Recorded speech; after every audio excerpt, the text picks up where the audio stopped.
Hello everyone, welcome to our chemistry channel ChemPhilic. In the previous video, we have discussed the Mendeleev's periodic table. The link is given in the description box, so please go through it. Today, we are going to discuss the modern periodic table. So, first, what is the statement of this modern periodic table? The statement of modern periodic table is such that the physical and chemical properties of elements are the periodic function of their atomic numbers. Now look at this term, atomic number. In the modern periodic table, mostly choose this term, atomic number. Now why this is so? Because the atomic number is more fundamental. Okay, in assigning the properties of the metals, atomic number is more fundamental. Now why atomic number is more fundamental? So look at this. Atomic number means the number of protons. Okay, atomic number, this indicates the number of protons. And you know that atoms are electrically neutral. That means the number of protons must be equal to the number of electrons. So it must be equal to the number of electrons. Now if you know that what is the number of electron, that means you obviously know their electronic configuration. And if you know their electronic configuration, so is it difficult to find out their valency? Obviously not. Now I am giving you some example. Like if you know that what is the group 1 elements. Okay. Just look what are the group 1 elements: hydrogen, lithium, sodium, potassium, rubidium, cesium and francium. Okay, fine. I am taking group 1 elements and group 17, that means this halogen, fluorine, chlorine, bromine, iodine. Okay, now look at this. So lithium, okay, then sodium, after that this is potassium. Lithium, atomic number 3, that means number of electron is 3. For sodium this is 11 and for potassium this is 19. So what will be the configuration of lithium? 2, 1. Okay, for sodium this will be 2, 8, 1 and for potassium it will be 2, 8, 8, 1. Okay, now what you can see here? Obviously you can see that in the valence shell for all these group 1 elements, okay, and so on. So other elements are there, like rubidium, cesium. For all this, if you write their electronic configuration, you will find out that the valence electron or the outermost electron number is 1. Okay, and if the valence electron number is 1, what does it indicate? That means they will lose their electron. Okay, they can lose their electrons. That means all of these are metals. Okay, all of these are metals and they are very good reducing agents.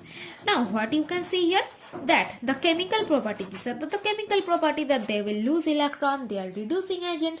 This chemical property is attributed to the number of valence electron. As because the number of valence electron is same, that means their chemical properties are similar. Okay. Now not only this, that these are metals are reducing agent, but they are highly reactive.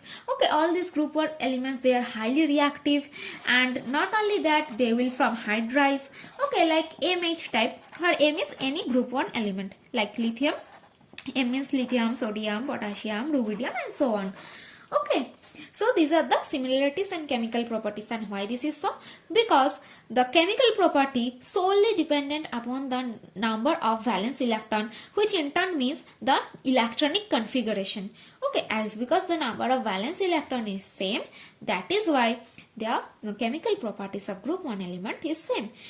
And now I am giving you another example of group 17. You know, in group 17 halogen elements are there, like fluorine, then chlorine, bromine. Okay, so for fluorine the atomic number is 9, so that number of electrons. Okay, for chlorine this is 17 and for bromine this is 35. So what will be the electronic configuration? 2, 7. Okay, for chlorine this is 2, 8, 7 and for bromine this is 2, 8, 18, 7. Okay. So what you can see here, that the number of outermost electron for all this halogen, this is 7. Okay, that means the number of valence electron is same, so that their properties are also same. That means they are very good non-metals, they are very good oxidizing agents and so on. Understand? They are very good oxidizing agent. Now, so what do you understand? That the repetition, okay, or the periodicity in chemical properties is nothing but due to the same number of valence electron. Okay, and what is valence electron? This we can get from the electronic configuration. Again, this electronic configuration or the number of electrons means the atomic number. So in the modern periodic table, what we will take? We will take the atomic number this term, because the atomic number is more fundamental, which indicates the electronic configuration, and the electronic configuration indicates their valence electron number. That is why their chemical properties are almost similar. As you can see here, just look, this is the modern periodic table. Where is the position of this lithium, sodium, potassium? The same. Okay, that means they are in the same group number 1, as you can see.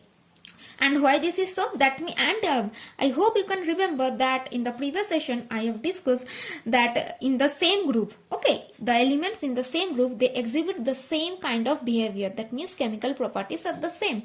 So you can see lithium, sodium, potassium, rubidium, cesium, francium, they are placed in the same group. That means their chemical properties are same. And why this is same? Because the number of valence electron is same, that is 1. Again, for the group 17 halogen elements, fluorine, chlorine, bromine, iodine, astatine, what you can say? You will observe that the number of valence electron is 7 for all this case. That means after a regular certain interval, their chemical properties will be repeated. Okay, there is a periodicity in their chemical properties due to the same number of valence electrons. Now, what is the pros and cons of this modern periodic table? The pros is that first, position of isotopes. I hope you can remember that what are isotopes? Okay, isotopes, that means they have the same atomic number. If I write the isotope of carbon, what are they? This is 6C12, then 6C13 and 6C14. Okay, so these are the 3 isotopes of carbon which are available in nature. Now what you can see, that this atomic number remains the same. Okay, the mass number varies, but the atomic number remains the same. And if atomic number is 6, that means for all the isotopes the number of electron is also same. Is not it? The number of electron is also 6. So the electronic configuration is nothing but 2, 4 only. Okay, so for all these isotopes, their chemical properties are similar or same, you can say. Okay, for all these isotopes, as because their atomic number or the number of electron is same, that means their chemical properties are similar. So, and in Mendeleev's periodic table, what was the problem? Mendeleev thought that the physical and chemical properties are the periodicity in physical and chemical properties is due to their atomic masses. But if we just take the atomic mass, if you want to arrange the elements in order of their atomic mass, then what will happen? You can see now that the atomic mass is different. That means carbon must be placed in number 12, then in number 13 and in number 14. But their chemical properties are same. So this problem was solved if we just consider that the periodicity in properties is due to their atomic number. Because the atomic number is same, that you can see 6, that means their chemical properties are same. So where we will place this carbon? Here only, in this position. Okay, and there is no discrepancy because for all the isotopes the chemical property is the same. Okay, and the physical properties are different, you know. But why the physical properties are different? Because of their atomic mass. As the atomic mass will change, like the density, melting point, boiling point, these factors will change. Okay, and now the next point is that position of anomalous pairs. If you can remember that in the Mendeleev periodic table there was one discrepancy with this anomalous pair. And what was the anomalous pair? It was argon and potassium. It was argon and potassium. Now for argon, this atomic mass, okay, the atomic mass is 40. Okay, and for potassium atomic mass is 39. Now if you want to place the elements in order, in the increasing order of their atomic mass, then obviously potassium should be placed before argon, because the atomic mass of potassium is lesser as compared to argon. But in the Mendeleev's periodic table it was just the reverse. He placed potassium over argon. Okay, but if you consider the atomic number of these two species, argon and potassium, then this discrepancy will be solved. Now how? For argon, you know that the atomic number, what is the atomic number? The atomic number of argon is 18 and the atomic number of potassium, this is 19. That means the atomic number of argon is smaller as compared to the atomic number of potassium. So if we place the elements in order of their increasing atomic number, so obviously argon should be placed before potassium. Okay. And this is so. You can see it here also. Yes, this is the position of argon. Atomic mass 18. Okay, and atomic number 18, and this is potassium. This is the position of potassium. Atomic number 19. So argon is placed before potassium. So this discrepancy with anomalous pairs was also solved in modern periodic table. But there are some limitation also with the modern periodic table. And what is that? First one is the position of hydrogen. Okay. Now, just look at this modern periodic table. Where is the position of hydrogen? Here you can see the position is in group 1. That means this group 1 elements and hydrogen will exhibit the similar kind of properties. Okay. This is fine. Why? Because for hydrogen only one electron is there, so the configuration is 1. And you know, for lithium this will be 2 1. For sodium this will be 2 8 1. So what you can see, that the valence electron number is 1. Okay. So this is good, that hydrogen will exhibit similar chemical property to that of group 1 element. That is why this is placed in group 1. Okay. But again, if I write the group 17 elements, then what will happen? Just look.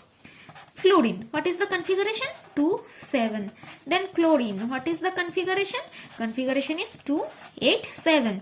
Okay, so again for these elements 7 electrons are there in their outermost shell. That means their valence is 8 minus 7, that equal to 1. Again for group 17 elements the valency is 1 to that of group 1 elements. So hydrogen, this hydrogen will exhibit similar properties to that of group 1 elements as well as with group 17 elements. Now look at the modern periodic table. What you can see here, that hydrogen is placed in group 1 with the alkali metals like lithium, sodium, potassium. Those are all solids. All the group 1 alkali metals, they are solids. Whereas hydrogen is a gas, just like the fluorine, chlorine. Okay, that means the group 17 elements. So if hydrogen can be placed in group 17, then the properties will be matched. Okay, and in most of the cases hydrogen act like a non-metal. That means it shows more resemblances in properties with the non-metals rather than alkali metals. So hydrogen can be placed in both group 1 as well as in group 17, that means with halogen. But this is placed in group 1, so the position of hydrogen is still a discrepancy. Okay. And the next important point is it fails to accommodate the transition elements. Okay. Now what is this? Just look at this periodic table. What you can see, that after group 5, okay, after group 5 you are seeing that there is a La, that means lanthanide. Okay, and these are the lanthanide elements.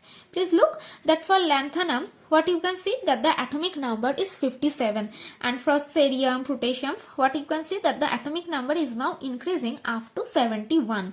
Okay, and this is actinide 89. Okay, after that this is 90 to 103. Again 104 is here. Okay, rutherfordium, this is here. That means this lanthanide and actinide, these are known as transition elements. They cannot be placed. Okay, they cannot be placed in the in this periodic table, because otherwise the symmetry of the periodic table will be lost. So you may say that this is one of the discrepancy, that we cannot accommodate this lanthanide and actinide elements in this that means in this periodic table. Okay, in the full part of the periodic table, that is why we are writing it later. Okay, in different form, otherwise the symmetry will be lost. Okay, so these two are discrepancies of the modern periodic table. So we have done it for today, and in the next session we will be trying to discuss some silent features of the modern periodic table. And if you feel that this is important for you, this is helpful, so please like, share and subscribe.